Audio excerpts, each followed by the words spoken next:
اللہ الرحمن الرحیم۔ علم کی آواز میں خوش آمدید دوستو۔ آج کی ویڈیو میں ہم حضرت شاہ شمس تبریز رحمۃ اللہ علیہ اور مولانا روم کی ملاقات اور ساتھ ساتھ ان کی کرامات کا ذکر کریں گے۔ دوستو، حضرت شاہ شمس تبریز رحمۃ اللہ علیہ نے ایک دفعہ دعا کی کہ مجھے وہ بندہ ملے جو میری صحبت کا متحمل ہو۔ یہ دعا قبول ہو گئی اور پونیا میں حضرت مولانا روم رحمۃ اللہ علیہ کے پاس پہنچ گیا۔ حضرت شاہ شمس سبزواری رحمۃ اللہ علیہ اپنے عہد کے عظیم روحانی پیشوا تھے۔ آپ رحمۃ اللہ علیہ کی ولادت 15 شعبان المعظم 560 ہجری کو ایران کے شہر سبزوار میں ہوئی۔ آپ کا شجرہ مبارک حضرت امام جعفر سے ہوتا ہوا 19ویں پشت میں حضرت علی رضی اللہ تعالیٰ عنہ سے جا ملتا ہے۔ اس وقت سبزوار ایران کا مشہور شہر تھا۔ حضرت شاہ شمس تبریز رحمۃ اللہ علیہ نے اپنی ابتدائی تعلیم اپنے والد محترم سید صلاح الدین محمد سے حاصل کی۔ 16 سال کی عمر میں آپ رحمۃ اللہ علیہ نے تمام دینی اور دنیاوی تعلیم مکمل کر لی تھی۔ آپ اپنے والد محترم کے ساتھ 569 ہجری میں سبزوار سے براستہ چرکس بدخشاں گئے۔ وہاں آپ کی تعلیمات سے ہزاروں لوگ حلقہ اسلام میں داخل ہوئے۔ آپ دنیا کے کئی ممالک میں تشریف لے گئے جہاں آپ نے اسلام کی شمع کو روشن کیا۔ برصغیر میں تبت کے راستے کشمیر میں داخل ہوئے۔ آپ رحمۃ اللہ علیہ نے کوہستان، تبت، سکردو میں اسلام کی شمع کو روشن کیا۔ اس طرح ہزاروں لوگ آپ کے کرم و فیض سے فیضیاب ہوتے ہوئے مشرف باسلام ہو گئے۔ 586 ہجری میں آپ کے والد محترم سید صلاح الدین نے اپنے آبائی وطن سبزوار جانے کا فیصلہ کیا اور سبزوار پہنچ کر آپ رحمۃ اللہ علیہ نے حضرت شاہ شمس تبریز رحمۃ اللہ علیہ کی شادی اپنے حقیقی بھائی حضرت سید جلال الدین کی دختر سے کر دی۔ بعد ازاں آپ رحمۃ اللہ علیہ ایران کے شہر تبریز تشریف لے گئے۔ 12 برس تک آپ شہر تبریز میں سکونت پذیر رہے اور وہاں آپ رحمۃ اللہ علیہ شاہ شمس تبریز سے مشہور ہوئے۔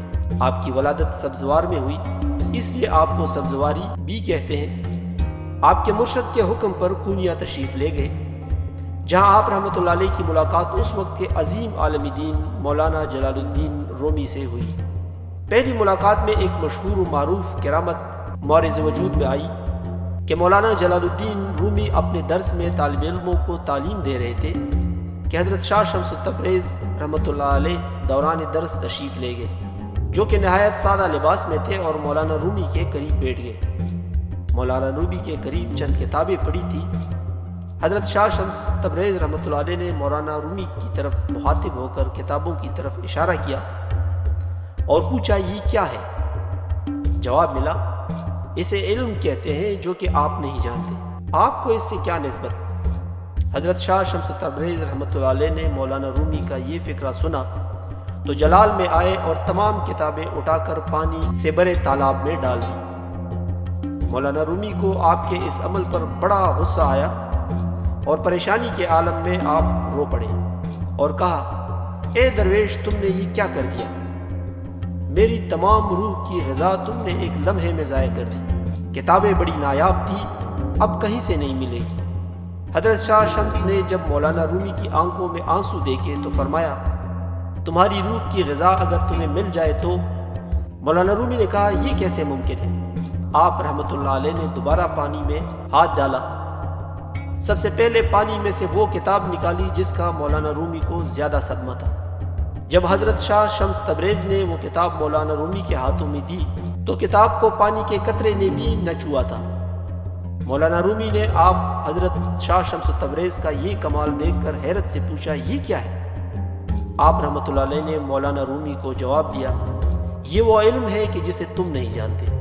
اس دوران مولانا رومی پر ایک ایسی کیفیت طاری ہوئی کہ آپ کے دست مبارک پر بیعت کی۔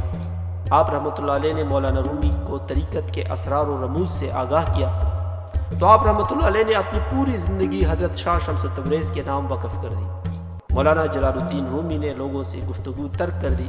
ان معاملات کا نتیجہ یہ ہوا کہ لوگوں میں حضرت شاہ شمس تبریز کے خلاف چیمگوئیاں ہونے لگیں اور لوگ آپ کو دیوانہ کہنے لگے، یہاں تک کہ مولانا رومی کے خاص شاگرد بھی حضرت شاہ شمس تبریز سے برہم ہونے لگے۔ ان کا خیال تھا کہ مولانا رومی کی عدم توجہ کا باعث حضرت شاہ شمس تبریز ہے، اگر وہ یہاں سے چلے جائیں تو پھر مولانا رومی کی صحبتوں سے مستفید ہو سکتے ہیں۔ حضرت شاہ شمس تبریز کو لوگوں کی برہمی کا حال معلوم ہوا تو ایک دن چپکے سے دمشق چلے گئے۔ مولانا رومی نے شاگردوں اور دوسرے لوگوں سے یکسر قطع تعلق کر لیا، گوشے تنہائی دن رات مرشد کی یاد میں تڑپتے رہے۔ ایک زمانے میں مولانا رومی نے حضرت شاہ شمس تبریز کی یاد میں ایسے ایسے پردرد اشعار کہے جنہیں سن کر پتھر دل بھی رو پڑے۔ مولوی ہرگز نشد مولائے روم، تا غلام شمس تبریزی نشد۔ ملتان میں جہاں آپ کا مزار اقدس ہے، سینکڑوں برس قبل یہ جگہ دریا کا کنارہ تھی۔ آپ رحمۃ اللہ علیہ نے ملتان کے لوگوں کو راہ ہدایت دکھائی، بھٹکے ہوئے لوگوں کو کامیابی کے مقام تک پہنچائے، غیر مسلم قبیلوں کے سرداروں کو کلمہ پڑھا کر مسلمان کیا۔ یہی آپ نے وصال فرمایا۔ آپ رحمۃ اللہ علیہ کی وفات 28 صفر 675 ہجری کو ہوئی۔ دوستو اگر یہ ویڈیو پسند آئی ہو تو اس ویڈیو کو لائک کر دیں اور چینل کو سبسکرائب کر دیں۔ اللہ حافظ۔